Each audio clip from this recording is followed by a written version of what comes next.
Hello and welcome. This is Microsoft Flight Simulator and this is the Phoenix Airbus A320.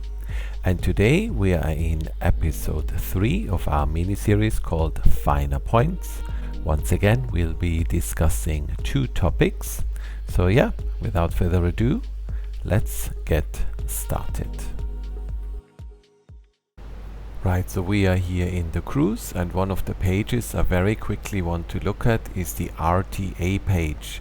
You may remember we've looked at this page before when I showed you how to figure out what time you're gonna be arriving at your destination. But there's another function you can use this page for. So we click here on the flight plan page and you can see here RTA.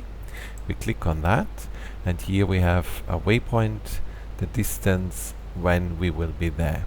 So let's say we want to be at Ibini at a certain amount of time.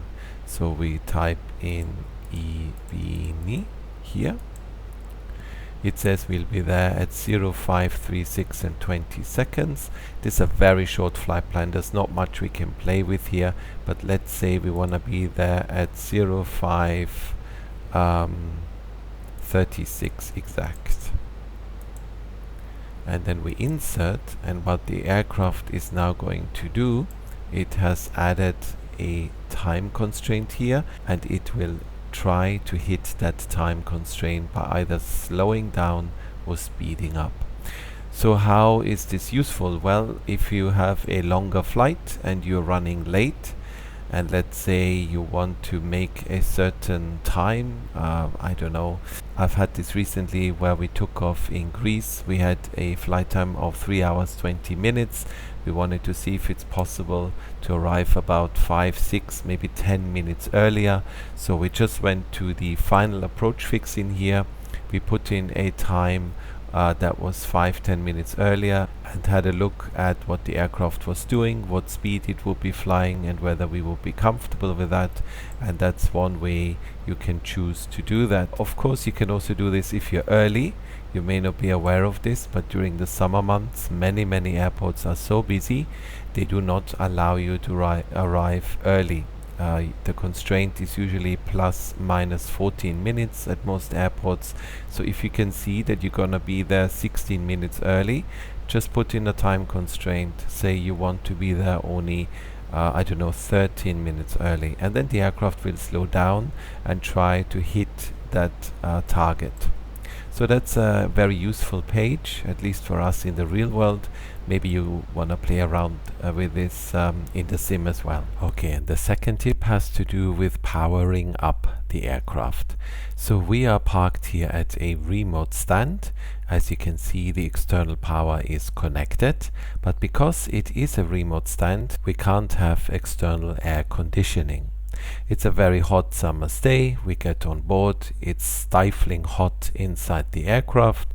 This does happen quite a lot. Temperatures inside these tubes can reach 50-60 degrees on a hot summer's day if they sit on the tarmac for several hours in the blazing sun.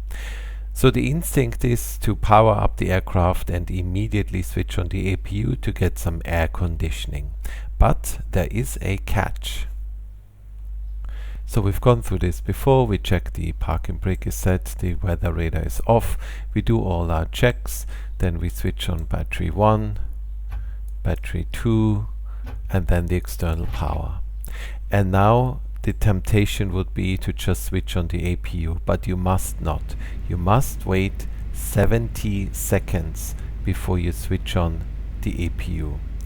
So why is that? Well, when you switch on the power, the aircraft actually runs a lot of self-diagnosis. You can actually see this here. And it does so with the APU Fire Detection Unit, the FDU. So this runs several tests, and it actually runs some internal simulations of a fire. And it will run tests on loop A, loop B. These are 2 separate loops that check for fire. And if you start the APU whilst this check is running, what this will do, it could lead to an APU shutdown. It's called an APU emergency shutdown. I've had this happening to me twice, where you start the APU and it tries to start up, and then all of a sudden it runs back down and you get an ECAM message saying APU emergency shutdown. You are allowed to try again, but if it doesn't happen a second time, then you may have a problem. So to avoid this, wait 70 seconds, let the aircraft do its thing, let the APU do all its checks and tests, and once the 70 seconds are up, then you are finally allowed to start the APU and to cool down the aircraft. Small detail, but once again, if you want to be realistic, then this is something to take into consideration. And with that, we have already reached the end of this video. I hope you enjoyed it. I hope you found it useful and interesting. And as always, I look forward to seeing you again in the next one. Until then, all the best. Bye bye.